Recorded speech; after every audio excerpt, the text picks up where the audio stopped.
12। অনেক দিন তোমাদের ক্লাস নিতে পারিনি, আমার ভীষণ সময়ের অভাব ঘটছে, স্কুলের ভীষণ চাপ, নানা রকম কাজে। যাই হোক, তার মধ্যেই সবটা করতে হবে। তো আজকে পড়াবো স্ত্রী জননতন্ত্র, মানুষের স্ত্রী জননতন্ত্র। তো তাহলে প্রথমেই বলি যে স্ত্রী জননতন্ত্র কাকে বলে। না, স্ত্রী জননতন্ত্র হলো যে ডিম্বাণু উৎপাদন, ডিম্বাণু নিঃসরণ, ভ্রূণ গঠন এবং ভ্রূণের শিশুতে রূপান্তর, এই সমস্ত কার্য সম্পর্কীয় অঙ্গগুলো মিলিত হয়ে যে তন্ত্র গঠিত করে তাকে বলা হয় স্ত্রী জননতন্ত্র।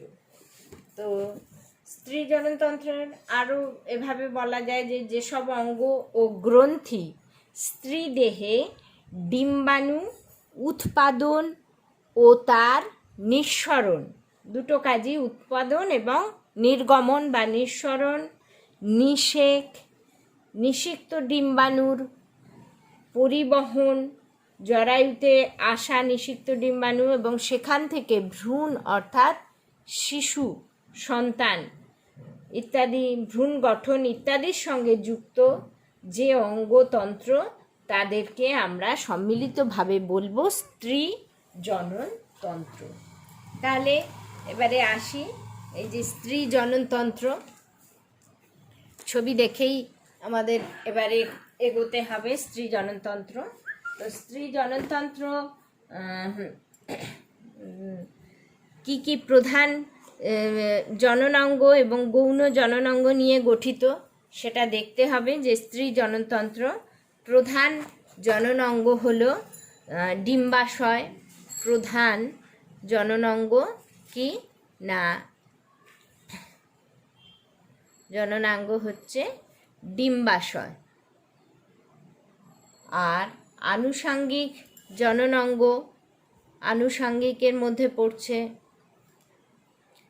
আনুষঙ্গিক জননাঙ্গ, তার মধ্যে পড়ছে ডিম্বনালী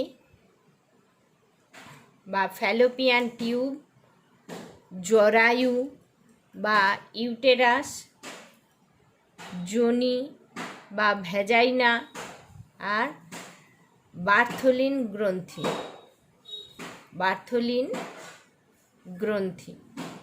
এগুলো পড়ছে আনুষাঙ্গিক যৌনাঙ্গের মধ্যে। আর বহিস্থ যৌনাঙ্গ, এটা তাহলে 2, আর বহিস্থ যৌনাঙ্গের মধ্যে পড়ছে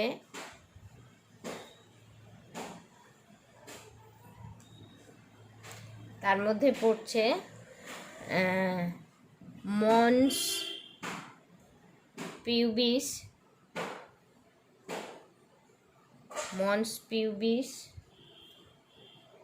আর আনুষঙ্গিকের মধ্যে মন্স পিউবিস, লেবিয়া মেজরা,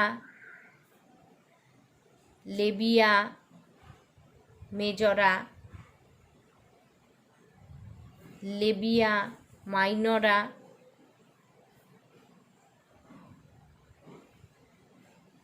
মাইনরা, আর ক্লাইটোরিস,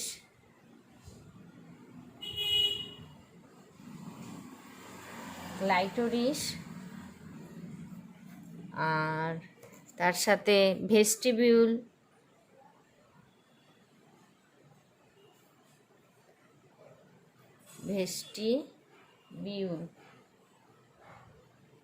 আর এখানে আনুষাঙ্গিকে আরেকটা অ্যাড করা যাবে, এর সাথে আনুষাঙ্গিকে এখানে অ্যাড করতে হবে, আনুষাঙ্গিকের সাথে স্তনগ্রন্থিও অ্যাড করতে হবে, হ্যাঁ, আনুষাঙ্গিকের মধ্যে। তো এইগুলো এই মিলিতভাবে স্ত্রী জননতন্ত্র গঠন করে। প্রধান জননাঙ্গ হচ্ছে ডিম্বাশয়, যেখান থেকে ডিম্বাণু উৎপন্ন হয়, আর তাকে সাহায্যকারী যে গৌণ জননাঙ্গ বা আনুষাঙ্গিক জননাঙ্গ, সেটাকে ভাগ করা হয়েছে অন্তস্থ গঠন, বহিস্থ গঠন আর গ্রন্থিসমূহ।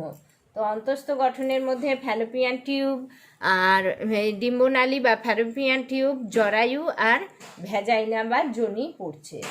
আর বহিস্থ গঠনের মধ্যে পড়ছে ভালভা, বা জনিদার যা লেবিয়া মাইনরা লেবিয়া মেজরা দ্বারা গঠিত। আর সহায়ক গ্রন্থিসমূহের মধ্যে পড়ছে বার্থলিন গ্রন্থি আর স্তন গ্রন্থি।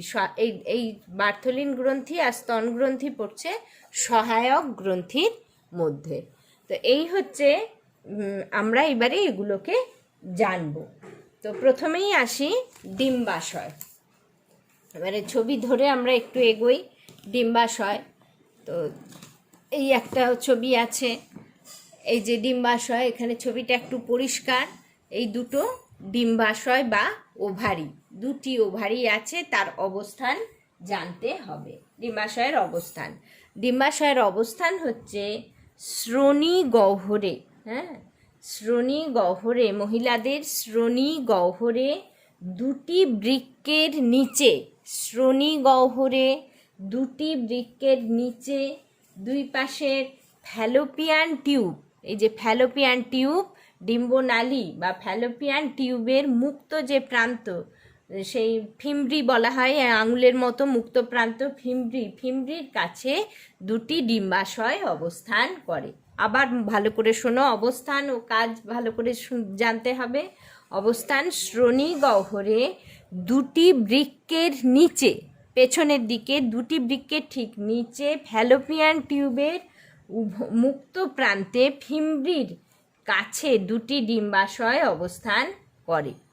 তো শ্রোণী গহ্বরে অবস্থান করে, বা আলাদাভাবে আরও অবস্থান এইভাবেও বলা যায় যে জরায়ুর দুই পাশে, এই যে জরায়ুর দুই পাশে দুটি ডিম্বাশয় অবস্থান করে। জরায়ুর দুই পাশে দুটি ডিম্বাশয় অবস্থান করে। প্রত্যেকটি ডিম্বাশয় জরায়ুর পার্শ্বদেশে, একটা পার্শ্বদেশ, এই একটা পার্শ্বদেশ, প্রত্যেকটি ডিম্বাশয় জরায়ুর পার্শ্বদেশে অবস্থিত ব্রড লিগামেন্ট, এই যে ব্রড লিগামেন্ট জরায়ুর পার্শ্বদেশে অবস্থিত, এই যে লিগামেন্ট দেখতে পাচ্ছি, এইদিকে লিগামেন্ট আর এইদিকে লিগামেন্ট, জরায়ুর পার্শ্বদেশে অবস্থিত ব্রড লিগামেন্টের সাথে পেরিটোনিয়ামের ভাঁজ দ্বারা, একটা পর্দা আছে পেরিটোনিয়াম পর্দা, সেই পেরিটোনিয়ামের ভাঁজ দ্বারা ঝুলন্ত অবস্থায় এই ডিম্বাশয় অবস্থান করে। তাহলে এভাবেও বলতে পারো যে প্রত্যেকটি ডিম্বাশয় জরায়ুর পার্শ্বদেশে ব্রড লিগামেন্টের সঙ্গে পেরিটোনিয়ামের ভাঁজ দ্বারা ঝুলন্ত অবস্থায় থাকে। পেরিটোনিয়ামের এই ভাঁজকে বলা হয়ে থাকে মেসোভেরিয়াম। যে পেরিটোনিয়ামের ভাঁজ দ্বারা লিগামেন্টের সাথে দুটো জরায়ু ঝুলন্ত অবস্থায় থাকে, সেই পেরিটোনিয়ামের ভাঁজকে বলা হয়ে থাকে মেসোভেরিয়াম। কি বলা হয়? মেসোভেরিয়াম। প্রত্যেকটা ডিম্বাশয়ের মধ্যবর্তী তল, মাঝখানের অংশ, মধ্যবর্তী তল ফ্যালোপিয়ান টিউবের নিম্নতলের সঙ্গে, ফ্যালোপিয়ান টিউবের এই ফিমব্রি বা নিম্নতল, সেই নিম্নতলের সঙ্গে ডিম্বাশয়ের মধ্যবর্তী তল ব্রড লিগামেন্টের দ্বারা যুক্ত থাকে। তো এভাবেও অবস্থান বলা যেতে পারে। তো প্রত্যেকটা ডিম্বাশয়ের এই প্রান্তটা, এটাকে বলা হচ্ছে কি নিম্ন প্রান্ত। প্রত্যেকটা ডিম্বাশয়ের নিম্ন প্রান্ত জরায়ুর পার্শ্বদেশের সঙ্গে ওভারিয়ান লিগামেন্টের দ্বারা সংযুক্ত থাকে। তাহলে মধ্যপ্রান্ত ব্রড লিগামেন্টের দ্বারা সংযুক্ত থাকে, নিম্ন প্রান্ত ডিম্বাশয়ের নিম্ন প্রান্ত ওভারিয়ান লিগামেন্টের দ্বারা জরায়ুর সাথে সংযুক্ত থাকে। এই হচ্ছে অবস্থান। তো এবারে আমরা আসি এই অবস্থানের পরে জরায়ুর আকৃতি। জরায়ু ন্যাসপাতি আকৃতি বিশিষ্ট হয়। আরেকটা বইয়ের ছবি, জরায়ু ডিম্বাশয়ে যে জরায়ু এর গঠন, প্রত্যেকটা ডিম্বাশয়ের দুটো প্রান্ত, একটা হচ্ছে সম্মুখ প্রান্ত, এই যে ডিম্বাশয় সম্মুখ প্রান্ত, পশ্চাৎ প্রান্ত, এই দুটি প্রান্ত আছে। তো এখান থেকে সম্মুখ প্রান্ত, এই যে দুটো ডিম্বাশয়, সম্মুখ প্রান্ত, পশ্চাৎ প্রান্ত। তো এর প্রত্যেক ডিম্বাশয়ের সম্মুখ প্রান্ত জরায়ুর পার্শ্বদেশের সাথে ব্রড লিগামেন্টের সঙ্গে পেরিটোনিয়ামের ভাঁজ দ্বারা ঝুলন্ত অবস্থায় থাকে। এই ভাঁজকে মেসোভেরিয়াম বলে। এই মেসোভেরিয়াম কাকে বলে এটা জেনে রাখতে হবে শর্ট কোশ্চেনের জন্য। আর নিম্নতল হচ্ছে ওভারিয়ান লিগামেন্টের দ্বারা যুক্ত থাকে। ঠিক আছে, এই হচ্ছে জরায়ুর গঠন। এই যে জরায়ু, এই দুটো ডিম্বাশয়, এটা ফ্যালোপিয়ান টিউব। হ্যাঁ, এই ফ্যালোপিয়ান টিউবের নিম্নপ্রান্ত চওড়া হয়ে ফানেলের মতো হয়ে এটা হচ্ছে আঙুলের মতো আকার ধারণ করে, একে ফিমব্রি বলা হয়। তো এই যে গঠনগুলো আমরা ধীরে ধীরে এগোবো। এই যে এরপরে প্রত্যেকটা এবারে ডিম্বাশয়ের কাজ জানতে হবে। ডিম্বাশয়ের কাজ, প্রধান কাজ হলো ডিম্বাণু উৎপাদন করা। ডিম্বাশয়ের প্রধান কাজ, তাহলে স্ত্রীলোকের যৌন জীবনে যে বয়ঃসন্ধিকাল, যেটা 10 বছর থেকে 14 বছরের মধ্যে অ্যাডোলেসেন্স পিরিয়ড, সেই সময় থেকে এই ডিম্বাণু উৎপাদন শুরু হয়ে যায়। তো সেই সময় থেকে বার্ধক্যকাল 45 থেকে 50, 52, 55 ইত্যাদি বছর পর্যন্ত ডিম্বাণু নিঃসারণ প্রক্রিয়া বা উজেনেসিস এই ডিম্বাশয়ে ডিম্বাণু উৎপাদনের মাধ্যমে হয়। আর স্ত্রীলোকদের ক্ষেত্রে বয়ঃসন্ধিকাল থেকে শুরু করে পরবর্তী সময়ে ডিম্বাশয় থেকে 3 ধরনের হরমোন সংশ্লেষিত হয়। ডিম্বাশয় থেকে 3 ধরনের হরমোন, কি কি হরমোন? Oestrogen, progesterone, relaxin. এই 3 ধরনের হরমোন, ইস্ট্রোজেন, প্রোজেস্টেরন, রিল্যাক্সিন, এই 3 ধরনের হরমোন সংশ্লেষিত হয়। এগুলো ছাড়াও ডিম্বাশয় থেকে টেস্টোস্টেরন, অ্যাক্টিভিটিন, ইনহিবিন নামক হরমোনও ক্ষরিত হয়। এই হচ্ছে ডিম্বাশয়ের কাজ। এরপরে আমরা চলে আসব প্রধান তাহলে কাজ হলো ডিম্বাশয়ের ডিম্বাণু উৎপাদন করা, ইস্ট্রোজেন, প্রোজেস্টেরন, রিল্যাক্সিন, বিভিন্ন ধরনের হরমোন ক্ষরণ করা। এরপরে আমরা চলে আসছি গৌণ যৌনাঙ্গ, আনুষাঙ্গিক বা গৌণ যৌনাঙ্গ। তার প্রথমেই আমরা আসব ফ্যালোপিয়ান টিউব। এই যে দেখতে পাচ্ছ ফ্যালোপিয়ান টিউব, ডিম্বাশয়ের সাথে যে নালীটা সংযুক্ত থাকে তাকে ফ্যালোপিয়ান টিউব বলা হয়ে থাকে। তো ফ্যালোপিয়ান টিউব কটা অংশ নিয়ে গঠিত? না, 4টে অংশ নিয়ে গঠিত। ইনফান্ডিবুলাম, অ্যাম্পুলা, এই যে অ্যাম্পুলা, ইস্থেমাস আর জরায়ুর অংশ। এই অংশটা সম্মুখ অংশ, হ্যাঁ, যা আঙুলের মতো, যেখান থেকে ফানেল আকৃতি হয়ে আঙুলের মতো প্রশস্ত হয়েছে তাকে বলা হয় ইনফান্ডিবুলাম। এই সম্মুখ অংশ ইনফান্ডিবুলাম। এর পরবর্তী অংশ হচ্ছে অ্যাম্পুলা, যেটা স্ফীত আকারের হয়।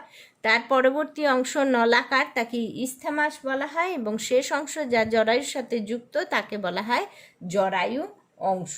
এই 4টে অংশ নিয়ে গঠিত ইনফান্ডিবুলাম থেকে আঙুলের মতো প্রবর্ধক নির্গত হয়, একে ফিমব্রি বলে। তাহলে আমরা দেখছি যে জরায়ুর উভয় পাশ থেকে যে 2টি নালী নির্গত হয়েছে, যে সেই নালী এই দিক থেকে দেখলে জরায়ুর উভয় পাশ থেকে যে নালী নির্গত হয়েছে, এই যে জরায়ু, এখান থেকে দুদিকে 2টো নালী নির্গত হয়ে গেছে, এই নালীকে বলা হয় ডিম্বনালী বা ফ্যালোপিয়ান টিউব। এখানেই শুক্রাণু এবং ডিম্বাণুর নিষেক সংগঠিত হয়। তো এই ফ্যালোপিয়ান টিউবের 4টে অংশ, জরায়ু সংলগ্ন অংশ যাকে বলা হয় ইউটেরাইন অংশ, তার পরবর্তী অংশ হচ্ছে ইস্থেমাস, তার পরবর্তী অংশ হচ্ছে অ্যাম্পিউলা। ইস্থেমাস হচ্ছে ইউটেরাইনের পরবর্তী অংশ, অ্যাম্পিউলা হচ্ছে স্ফীত, একটু ফুলে যাওয়া বেলুনের মতো অংশ, তাই এর নাম অ্যাম্পিউলা, স্ফীত অংশ। আর একদম শেষ অংশ যেটাকে বলা হয় ইনফান্ডিবুলাম, এটা ডিম্বনালীর শেষ ভাগে অবস্থিত, ফানেল সদৃশ, ফানেলের মুক্ত প্রান্ত আঙুলের মতো অঙ্গুলাকার অংশ, তাকে ফিমব্রি বলা হয়। তো ডিম্বনালী কাজ হচ্ছে ডিম্বাণু পরিবহন করা। ডিম্বাণু অ্যাম্পুলাতে এলে অ্যাম্পুলাতে নিষেক ঘটে, ডিম্বাণুর নিষেক, শুক্রাণু এবং ডিম্বাণুর মিলন ঘটে। তাহলে কাজ কি ডিম্বনালীর? ডিম্বাণু পরিবহন করা এবং নিষেক ঘটা। তো ফ্যালোপিয়ান নালীর ঊর্ধ্বপ্রান্তে অ্যাম্পুলাতে শুক্রাণু ও ডিম্বাণুর মিলন ঘটে। কোথায় শুক্রাণু ডিম্বাণুর মিলন ঘটে? অ্যাম্পুলা অংশে শুক্রাণু ডিম্বাণুর মিলন ঘটে, নিষেক সম্পন্ন হয়। তো এগুলো শর্ট কোশ্চেনের জন্য ইম্পর্টেন্ট। আর জাইগোট ফ্যালোপিয়ান নালীতে মরুলা, ব্লাস্টুলা ও ব্লাস্টোসিস্টে পরিণত হয়। এখানে কিছুক্ষণ থাকার পরে ব্লাস্টুলা দশা কাটানোর পরে এই জাইগোট জরায়ুতে আসে এবং জরায়ুর এন্ডোমেট্রিয়াম বা অন্তর্গাত্রে রোপণ হয়। তো জরায়ুতে প্রবেশ করে। তাহলে এর পরবর্তী অংশ আমরা পড়ব এই যে ন্যাসপাতি আকৃতি স্ফীত অংশ, যাকে বলা হয়ে থাকে জরায়ু, হ্যাঁ, বা ইউটেরাস। তো ন্যাসপাতি আকৃতি বিশিষ্ট, এটা পেশিবহুল থলির মতো অংশ, যা সাধারণত স্ত্রী দেহের যোনি গহ্বরে মূত্রাশয় ও মলাশয়ের মাঝখানে থাকে। আবার বলছি, জরায়ুর অবস্থান কি না, জরায়ুর অবস্থান হচ্ছে স্ত্রীদেহের শ্রোণী গহ্বরে মূত্রাশয় এবং মলাশয়ের মাঝখানে জরায়ুটি, একটি জরায়ুটি অবস্থান করে। জরায়ুর আকৃতি কীরকম? ন্যাসপাতির মতো, উপরের দিকটা চওড়া, নিচের দিকটা একটু সরু হয়ে আসে, শাঁকোবাঁকা, ন্যাসপাতি আকৃতি বিশিষ্ট হয়, থলির মতো পেশিবহুল অঙ্গাণু। তো এই জরায়ুর বিভিন্ন অংশ জানতে হবে। জরায়ুর উপরিভাগের প্রধান অংশ, এই যে জরায়ুর উপরিভাগের যে প্রধান স্ফীত অংশ, একে বলা হয় ফান্ডাস। জরায়ুর যে উপরিভাগের, এই যে আমার পেনটা যেখানে চলছে, জরায়ুর উপরিভাগের প্রধান স্ফীত অংশ, একে কি বলা হয়? ফান্ডাস বলা হয়। তো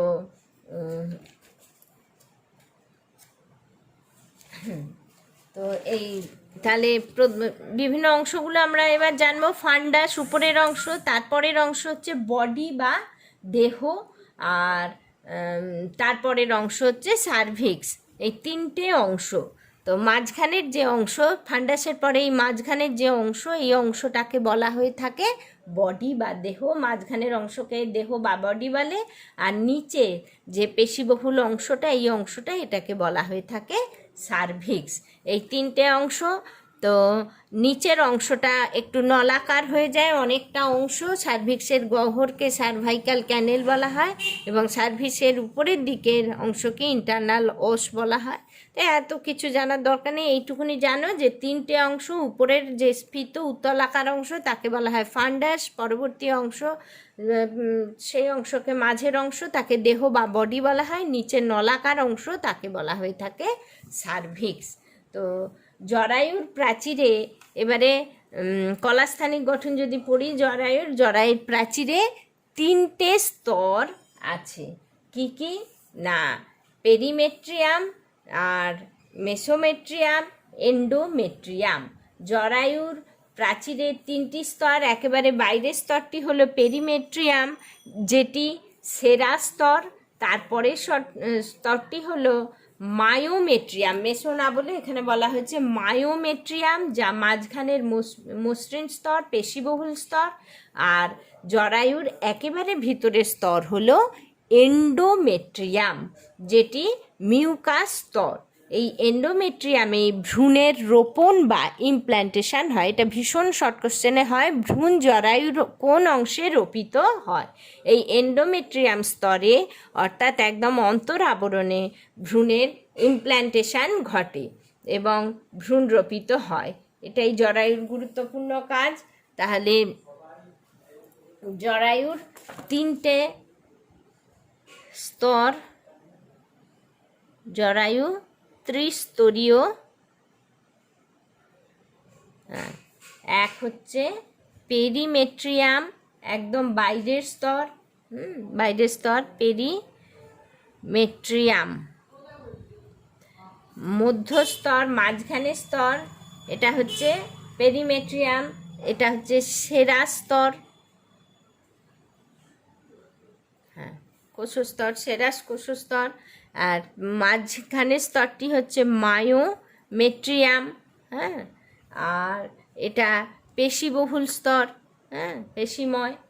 আর ভিতরের যে স্তর সেটা হচ্ছে এন্ডোমেট্রিয়াম, এন্ডোমেট্রিয়াম, এটা হচ্ছে মিউকাস স্তর,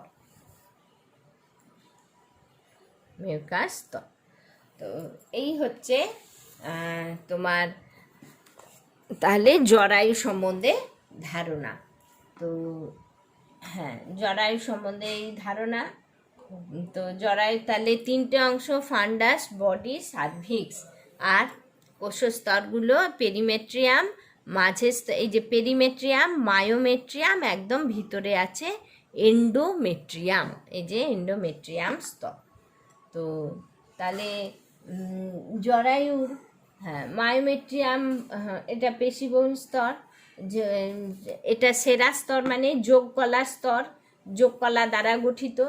তো কাজ হচ্ছে নিষিক্ত ডিম্বাণু ফ্যালোপিয়ান টিউবে ব্লাস্টোসিস দশায় জরায়ুর প্রাচীর গাত্রে আসে। নিষিক্ত ডিম্বাণু জরায়ুর প্রাচীর গাত্রে এলে, জরায়ুতে প্রবেশ করলে এন্ডোমেট্রিয়ামে ইমপ্ল্যান্টেশন বা রোপণ হয়। রোপিত ভ্রূণকে বেষ্টন করে জরায়ুর এন্ডোমেট্রিয়াম স্তরে প্লাসেন্টা গঠিত হয়। এই প্লাসেন্টার মাধ্যমে ভ্রূণ মাতৃদেহ থেকে পুষ্টিদ্রব্য ও শ্বসনের জন্য প্রয়োজনীয় অক্সিজেন সংগ্রহ করে। তাহলে ভ্রূণ রোপণের পরে কি হয়, এন্ডোমেট্রিয়াম স্তরে একটা পর্দা গঠিত হয় যাকে বলা হয় প্লাসেন্টা। যোগাযোগ, এই প্লাসেন্টার মাধ্যমে ভ্রূণ কি করে, মাতৃদেহ থেকে সমস্ত পুষ্টি পায় এবং অক্সিজেন পায়। অক্সিজেন এই প্লাসেন্টা ভ্রূণকে যোগান দেয়। এর ফলে ধীরে ধীরে ভ্রূণের বৃদ্ধি ঘটে, ভ্রূণের ডেভেলপমেন্ট ঘটে। তো গর্ভবতী স্ত্রী দেহে জরায়ুতে রোপিত ভ্রূণ ধীরে ধীরে বৃদ্ধিপ্রাপ্ত হয় এবং বর্ধনশীল ভ্রূণকে ধারণ করার জন্য জরায়ু ধীরে ধীরে আকারে জরায়ুটা বড় হতে থাকে এবং ভ্রূণও জরায়ুর সাথে সাথে বাড়তে থাকে। এই হচ্ছে কাজ। আর গর্ভাবস্থার এইভাবে গর্ভবতী মায়েদের জরায়ুর মধ্যে বর্ধনশীল ভ্রূণ যান্ত্রিক আঘাত থেকে ভ্রূণকে রক্ষা করে এবং অন্যান্য ক্ষতির প্রভাব থেকে রক্ষা করা জরায়ুর প্রধান কাজ। ভ্রূণকে চারিদিক থেকে রক্ষা করা। গর্ভাবস্থার শেষের দিকে জরায়ুর প্রাচীর গাত্রের মায়োমেট্রিয়াম স্তরের পেশির ছন্দমধ্য সংকোচন ঘটে। যে মাঝের স্তর মায়োমেট্রিয়াম, তার সংকোচন ঘটে ছন্দবদ্ধভাবে। এর ফলে ওই সন্তান প্রসব সহজসাধ্য হয়। মায়োমেট্রিয়াম সন্তান প্রসবে সাহায্য করে। এর পরবর্তী অংশ আমরা তাহলে চলে আসব যোনি বা ভ্যাজাইনা। যোনিপথ, এটা তাহলে সার্ভিক্স হলো, এই অংশ অবধি সার্ভিক্স, এই নিচের এই অংশটা হচ্ছে যোনি বা ভ্যাজাইনা। তো তার জন্য এইখানে সংলগ্ন ছবিটা দেখতে হবে।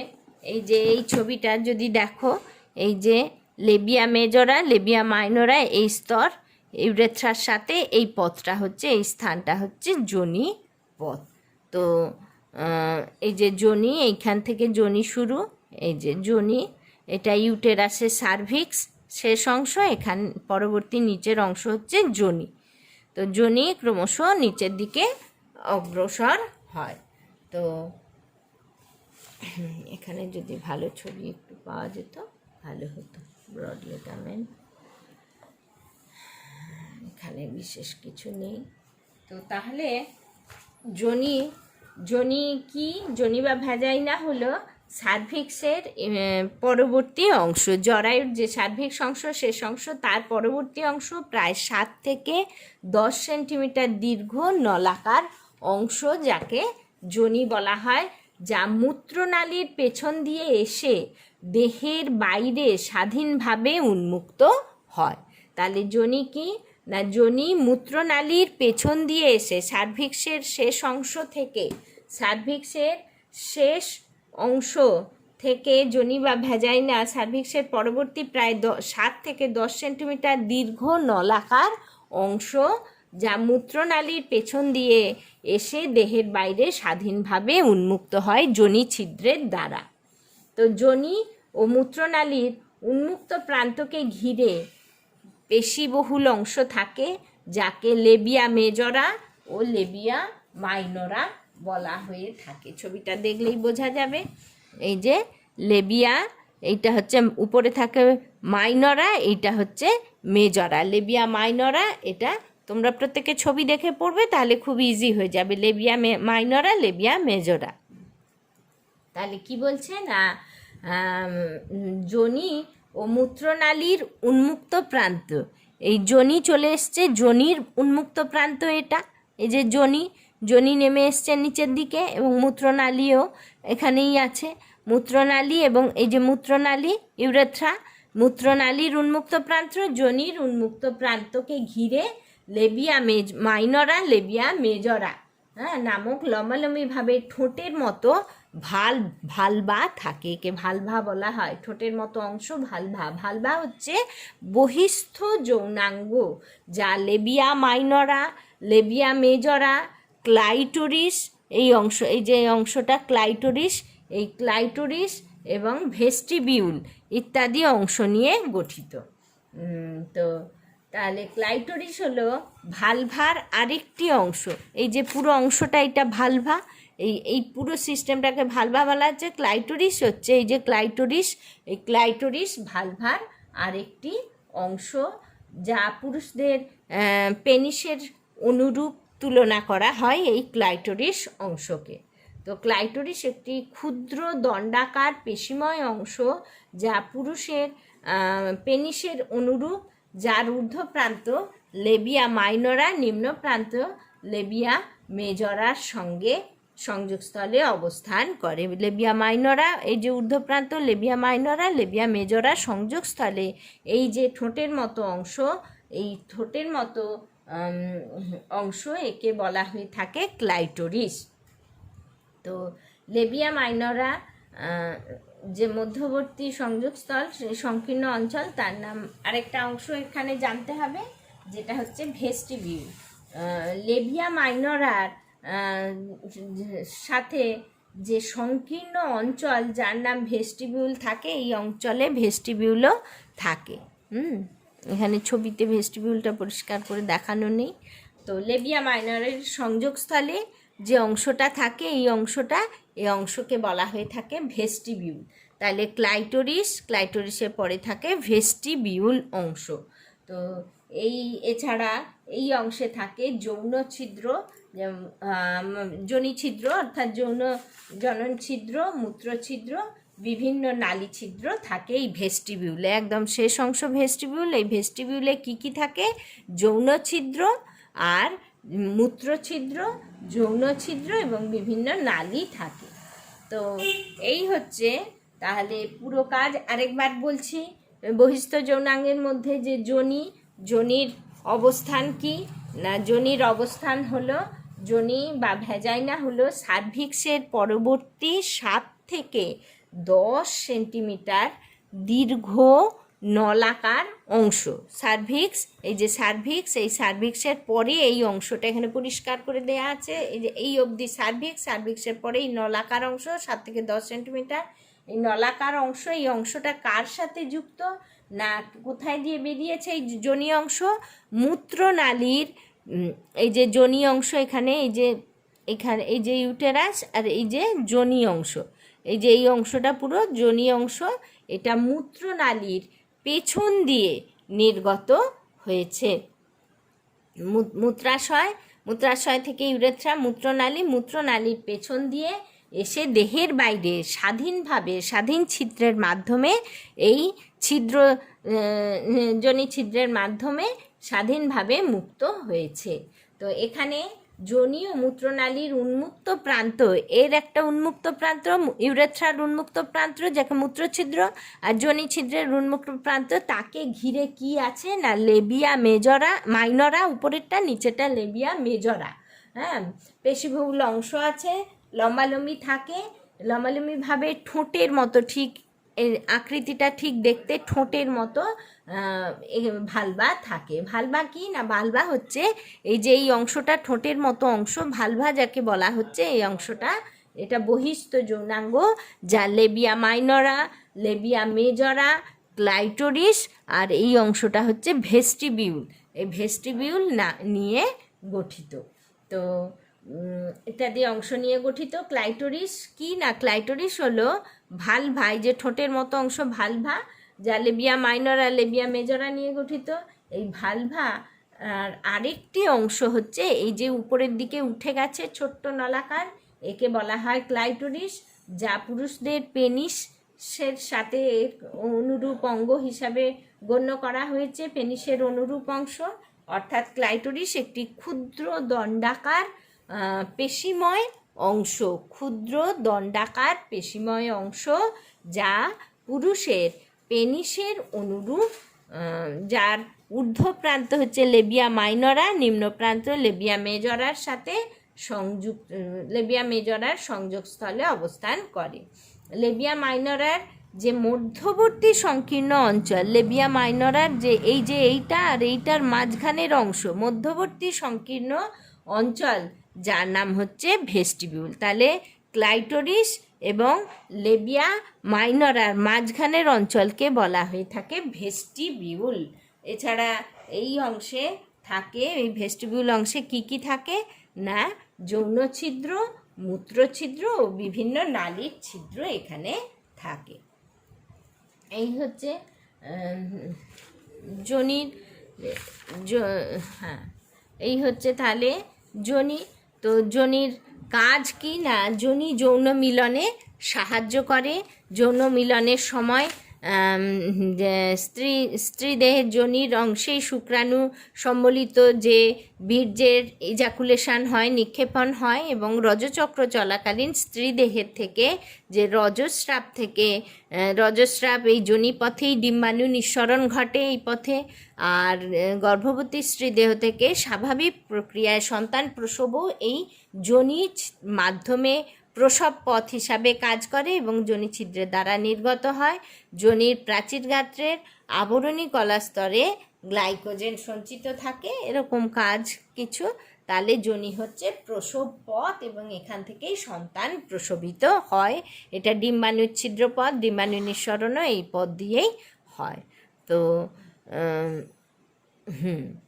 তো কিছু যোনির প্রাচীর গাত্রে যে আবরণী কলা আছে যা গ্লাইকোজেন সঞ্চিত থাকে, তাই ওই অংশে ল্যাক্টোব্যাসিলাস, অ্যাসিডোফিলাস, বিভিন্ন ধরনের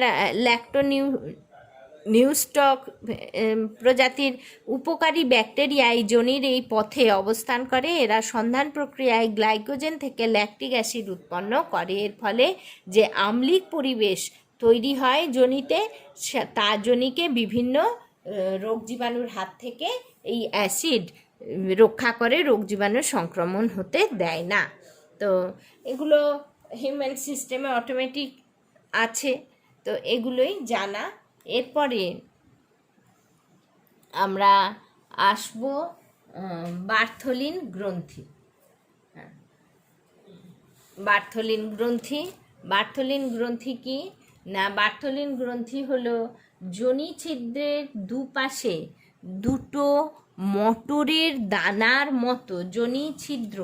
তাহলে যোনি ছিদ্র কোথায়, আমরা একটু ছবিটা যদি দেখি, এই যে যোনি ছিদ্র, এইটা হচ্ছে ঠিক এইটা হচ্ছে যোনি আসছে, এইখানে যোনি ছিদ্র এই নির্গত হচ্ছে। সেই যোনি ছিদ্রের উভয় পাশে দুটো মটরের দানার মতো যে গ্রন্থি থাকে দুটো, তাকে বার্থলিন গ্রন্থি বলে। যোনি ছিদ্রের দুপাশে মটরের দানার মতো দুটি গ্রন্থি থাকে, তাকে বার্থলিন গ্রন্থি বলে। তাহলে বার্থলিন গ্রন্থির সংখ্যা কটি না, দুটি। এবং এর কাজ কি না, এর কাজ হলো এই গ্রন্থি থেকে মিউকাস খরিত হয়, যা যোনিপথকে সিক্ত রাখে, আর্দ্র রাখে, সিক্ত রাখে। এই বার্থলিন গ্রন্থির কাজ হলো মিউকাস ক্ষরণ করা। তো এই গেল তাহলে বহিস্থ যৌনাঙ্গের মধ্যে বার্থলিন গ্রন্থি আবার সহায়ক গ্রন্থি হলো। তো এইগুলো হলো একদম। তার সাথে আমরা চলে যাব এই অংশটায় স্তন গ্রন্থি। তো হ্যাঁ, তাহলে আরেকবার আমরা একটু ভালভার বিভিন্ন অংশ একটু দেখে নেব। ভালভার বিভিন্ন অংশের মধ্যে পড়ে মন্স পিউস বা ফাস ভেনেরিস বলা হয়। ভেস্টিবিউলের উপরের দিকে সিম্ফাইসিস পিউবিসের ওপর মেদকলা সঞ্চয়ের ফলে এই অংশ গঠিত হয়। এর উপরে পিউবিক হেয়ার বা পিউবিক লোম, যে গৌণ যৌন লক্ষণ পিউবিক হেয়ার, সেই পিউবিক হেয়ার এই মন্স পিউবিক অংশে সৃষ্টি হয়। এটাও এই পিউবিক হেয়ারও এই মন্স পিউবিসে উৎপন্ন হয় এবং এটা ভালভারই একটা অংশ। লেবিয়া মেজরা, লেবিয়া মাইনরা, সেটা তো আমরা ছবি দেখে পড়লাম। আর ভেস্টিবিউল, ভালভার ভিতরে লেবিয়া মাইনরার অভ্যন্তরে একটা প্রশস্ত অঞ্চল যাকে ভেস্টিবিউল বলা হয়। এর মধ্যে মূত্রছিদ্র, যোনিছিদ্র, এই উভয় ছিদ্রই এই ভেস্টিবিউল দিয়ে উন্মুক্ত হয়। আর ক্লাইটোরিস, এটা তো আমরা পড়েইছি, পুরুষের পেনিসের মতো অংশ। তো এরপরে আমরা চলে আসব গৌণ যে সহায়ক গ্রন্থি, সহায়ক গ্রন্থির মধ্যে আমরা এবারে চলে আসব স্তন গ্রন্থিতে। এই যে গঠন, স্তন গ্রন্থির গঠন, এই স্তন গ্রন্থিতে চলে আসছি। হ্যাঁ, যে গঠনটা ভালোভাবে, এই ছবিটাই ভালো দেখা যাচ্ছে। তো এই যে এই ছবি স্তন গ্রন্থি, তার বৃহৎ আকৃতির ছবি আছে। তোমরা, তোমাদের কাছে এই বইগুলোই আছে, এই বইগুলোই দেখে করবে। তো স্তন গ্রন্থি এটা গৌণ যৌন গ্রন্থি।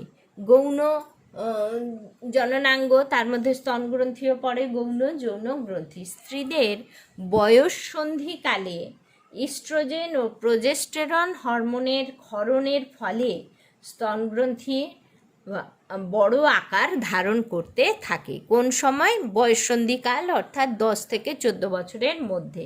কোন কোন হরমোনের প্রভাবে? না, ইস্ট্রোজেন এবং প্রোজেস্টেরন হরমোনের ফলে স্তন গ্রন্থি আকারে বড় হতে থাকে। এছাড়া গর্ভাবস্থায় এই স্তন গ্রন্থি দুটি আরও বৃদ্ধিপ্রাপ্ত হয়। তো সবই হরমোনাল কারণে হয়ে থাকে। ইস্ট্রোজেন এবং প্রোজেস্টেরন হরমোন যত ক্ষরিত হবে তত এই গ্রন্থি বৃদ্ধিপ্রাপ্ত হবে। স্তন গ্রন্থি প্রায় 20টির মতো, এই যে লোবিউল খণ্ড 20টির মতো লোব নিয়ে গঠিত হয়। কটি? না, প্রায় 20টির মতো এই লোবিউল নিয়ে স্তন্যগ্রন্থি গঠিত হয়।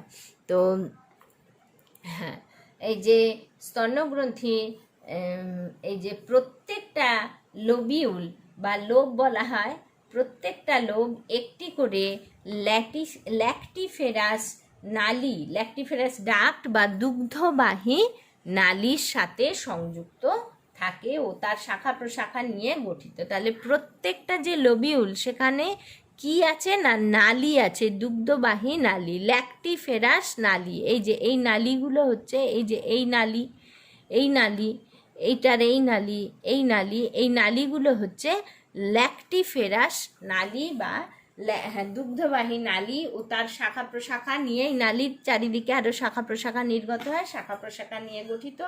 স্তনের যে মধ্যবর্তী অংশ, একদম সেন্টার, তাকে বোঁটা বা যা বৃত্তের মতো অংশ, তাকে নিপিল বলা হয়ে থাকে। এই নিপিলকে ঘিরে তার চারপাশে হালকা গোলাপি বা বাদামি বর্ণের যে অংশ থাকে তাকে এরিওলা বলা হয়। এই যে এই অংশটাকে বলা হয়ে থাকে এরিওলা।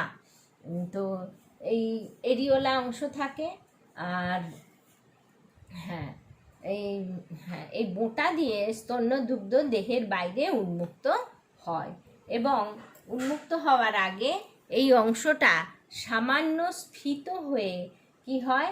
না, ল্যাক্টিফেরাস সাইনাস গঠন করে। সব সাইনাসগুলো এক জায়গায় এসে মিলিত হলে একটু স্ফীত হয়ে যায়। এটা নিপিলের বেরোনোর আগেই ল্যাক্টিফেরাস সাইনাস গঠন করে বৃন্ত দিয়ে নির্গত হয়, নিপেল দিয়ে। তো স্তন্যগ্রন্থি গ্রন্থিময় কলা, ফাইব্রাস কলা, চর্বি কলা নিয়ে গঠিত। কি কি? গ্রন্থিময় কলা, ফাইব্রাস কলা, চর্বি কলা দ্বারা স্তন্যগ্রন্থি গঠিত হয়। তো এই হচ্ছে তাহলে এর গঠন। ল্যাক্টিফেরাস নালী, তার ছবির গঠনটা দেখবে। অ্যালভিওলাই কি? না, প্রত্যেক ল্যাক্টিফেরাস নালীর সঙ্গে অসংখ্য প্রকোষ্ঠ, শাখা প্রশাখাযুক্ত এই যে গোল গোল প্রকোষ্ঠ থাকে, এই প্রকোষ্ঠগুলোকে, এই যে গোল গোল প্রকোষ্ঠ ল্যাক্টিফেরাস নালীর সাথে যুক্ত থাকে, এই প্রকোষ্ঠগুলিকে অ্যালভিওলাই বলা হয়। যার সূক্ষ্ম নালী আরও শাখা প্রশাখাযুক্ত সূক্ষ্ম ল্যাক্টিফেরাস নালীর সাথে যুক্ত থাকে। স্তনগ্রন্থির প্রত্যেক অ্যালভিওলাসের প্রাচীর গাত্রে একটি কোষস্তর বিশিষ্ট ঘন গোলাকার গ্রন্থিময় আবরণী কলা থাকে। সন্তান প্রসবের পর এই স্তরের কোষসমূহ থেকেই দুগ্ধ উৎপন্ন হয়। এই স্তর মানে এই অ্যালভিওলাস কোষ যে স্তরে আছে, এই অ্যালভিওলাস থেকেই প্রসবের পরে দুগ্ধ উৎপন্ন হয়। তো স্তনগ্রন্থির অ্যালভিওলাস ও ল্যাক্টিফেরাস নালীর প্রাচীর গাত্রে ভিত্তিপর্দার কাছাকাছি মসৃণ পেশিকোষ বা যে আবরণী কোষ থাকে, যাকে মায়ো এপিথেলিয়াল কোষ বলা হয়ে থাকে বা যাকে বাস্কেট সেল বলা হয়। এই বাস্কেট সেলের সংকোচনের ফলে অ্যালভিওলাস থেকে দুগ্ধ ক্ষরিত হয়। তো এই হচ্ছে। আর ল্যাটিসিফেরাস সাইনাস এই যে মিলিত হয়ে গেছে, কয়েকটি ল্যাটিসিফেরাস নালীর প্রান্তগুলো মিলিত হয়ে স্তনবৃন্তের কাছে যুক্ত হয়ে একটি প্রকোষ্ঠের মতো স্ফীত অংশ গঠন করে, তাকে ল্যাটিসিফেরাস সাইনাস বলা হয়। এই অংশে দুগ্ধ সাময়িকভাবে জমা থাকে, সঞ্চিত থাকে। পরে এই দুগ্ধ ল্যাক্টিফেরাস সাইনাস থেকে সূক্ষ্ম নালীছিদ্রের মাধ্যমে স্তনবৃন্ত থেকে মুক্ত হয়। তো তাহলে স্তনবৃন্তের কাজ কি না, স্তন্যগ্রন্থির কাজ হচ্ছে স্তন্যদুগ্ধ ক্ষরণ করা। তাহলে আমরা মোটামুটি সমস্ত বিষয়গুলো আলোচনা করে নিলাম, প্রত্যেকটা অংশকে আলোচনা করলাম। ডিম্বাশয়, ডিম্বনালী, জরায়ু, যোনি, বার্থোলিন গ্রন্থি, স্তনগ্রন্থি, মন্স পিউবিস, আর লেবিয়া মেজরা, লেবিয়া মাইনরা, ক্লাইটোরিস মানে ভালভা, এই দুটো মিলে ভালভা, ক্লাইটোরিস, ভেস্টিবিউল, প্রত্যেকটা অংশ আলোচনা করা হলো। তো এইখান থেকে অনেক ছোট প্রশ্ন হয়, এই ভালো করে এই চ্যাপ্টার ভালো করে করতে হবে। ছোট কেন বড় সব প্রশ্ন পাবে। আর যদি কম্পিটিটিভ এক্সামে বসো এই চ্যাপ্টার থেকে অনেক কোশ্চেন পাবে। তো সুতরাং এই চ্যাপ্টারকে গুরুত্ব দিয়ে করতে হবে। তার আমরা দ্বিতীয় ধাপ গেলাম। এবার এরকম করে প্রায় আটটা ধাপে এই চ্যাপ্টারটা শেষ হবে।